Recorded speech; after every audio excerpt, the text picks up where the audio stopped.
It is Sunday, June 28th, 2026, and this is the Neural Daily. I'm Vector Kane, and I'm here to optimize your Sunday morning. This is Roxy Stone. I'm Leonard Cooper. And I'm Alyssa Montgomery. We have a packed show for you today. Yesterday we went deep on GPT-5 Pro's medical wins and that wild distillation war between Anthropic and Alibaba. Today the focus shifts to the actual cost of all this. Like, Apple is literally taxing us for the AI boom. And we've got some new agentic tech that's basically turning the physical world into a programmable OS. Coming at you live with the bad news first. Basically, if you wanted a new MacBook, you're out of luck, unless you've got a trust fund. Apple just hiked prices by 15 to 25%. Oh, goodness. I can already hear the fanboys justifying it as a premium experience while they pay $300 more for the same aluminum slab. But, technically, it's not just greed, right? Tim Cook is calling it a 100-year flood of component costs.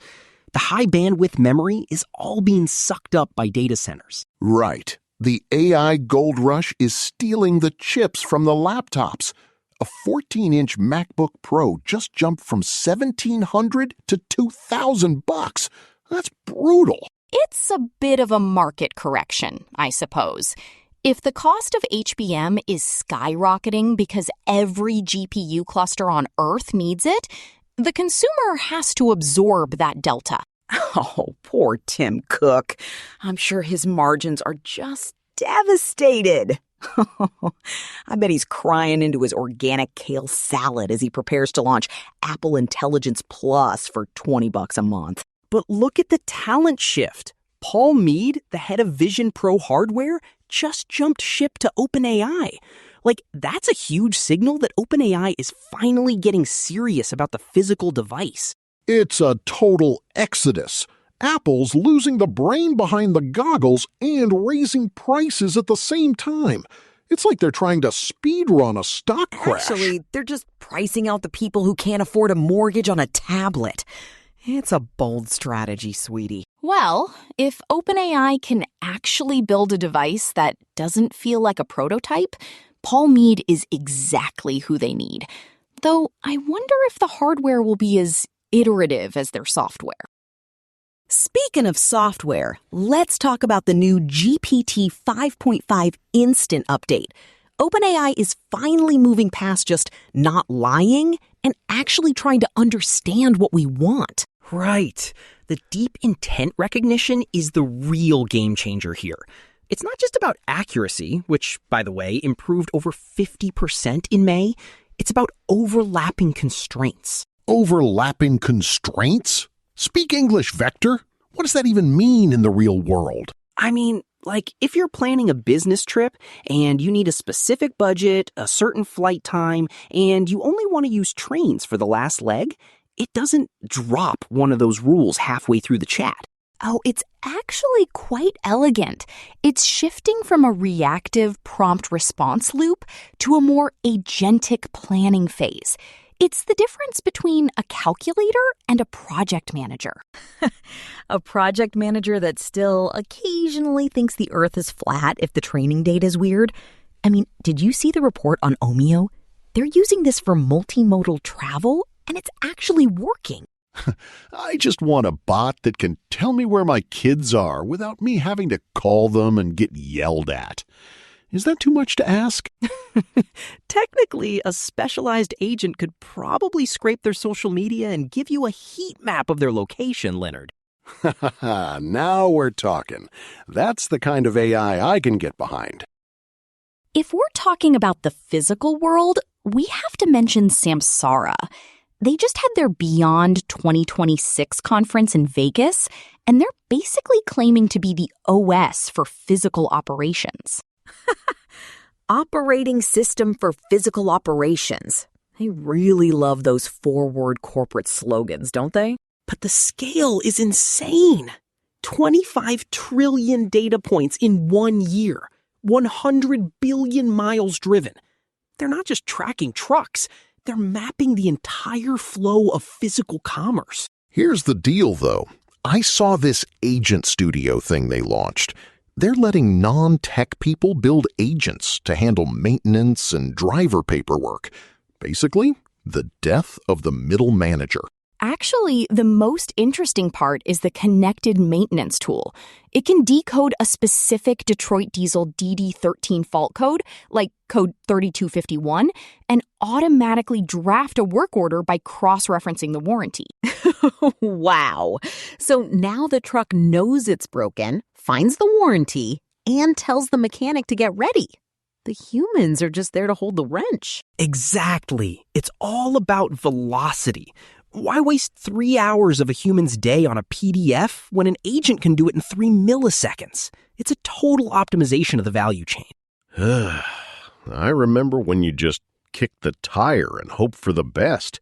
Now it's all agentic workflows and data points. It's exhausting. Hey, before we move on, a quick note from our sponsor. This show isn't magic, it's engineering. Eric built our entire stack, from research agents to vocal synthesizers, which requires massive compute. To keep us online, please like, subscribe, and sign up for a free Patreon trial at patreon.com/neuralnetworkmedia today. Your support makes this possible. All right, back to the chaos. Let's talk about the human element. Because apparently Margaret Atwood thinks we're all just feeding the machine garbage. I love her. She was at this festival in Porto and basically told the AI industry that their models are just probability engines that don't know they're lying. She tried to get a spoiler for Father Brown, and Claude just made one up. I mean, that's just a hallucination, right? It's a known edge case. The model was likely trained on reviews that avoided spoilers, so it tried to synthesize a plausible ending. Stop explaining the tech, Vector. The point is, she's calling it a legitimacy crisis. Garbage in, garbage out. If the internet is full of AI-generated sludge, the next models are just going to be eating their own tails. She has a point, though. I think she's being a bit dramatic. I mean, look at Connor Christo.